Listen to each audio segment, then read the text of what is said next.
This year marked a massive downturn for Transformers movies. The Last Knight was released and relatively speaking, it underperformed, taking in roughly 40% less in the worldwide box office than the two previous installments in the franchise. It still hit insane amounts of money, without a doubt, but questions were still brought up about who is ultimately to blame for such a low turnout. This was Michael Bay's supposed last directorial outing in the franchise, and we are now set to get spin-off movies in different time periods and focusing on different characters. Despite the low numbers, these spin-offs are still going ahead, supposedly anyway, and the first of these will be a Bumblebee movie.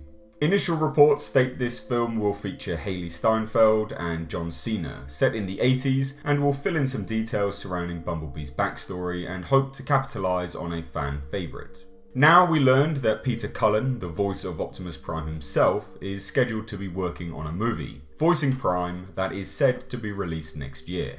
Which, unless there is another spin-off movie in the works that they've kept completely quiet about, this would mean that Optimus Prime is also going to be appearing in the Bumblebee film.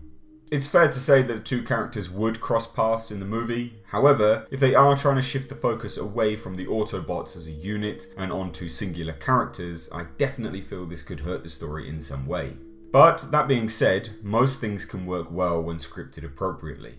What do you guys make of all of this? Are you at all excited for the Transformers shared universe they are trying to start, or do you feel they should reboot the whole thing and move it away from Michael Bay's established aesthetic? I enjoyed 1 for what it was, but I will say I do struggle to understand a word that Bumblebee is saying. So unless his voice is working in this spin-off movie, I doubt I will be watching it, as it's extremely distracting having to try and focus on making out the words that he's trying to say. Either way though guys, let me know all your thoughts on this down below in the comment section, and don't forget to hit that subscribe button for more movie news in the future. I've been Mr. H, and until next time, I'll catch you in the comment section.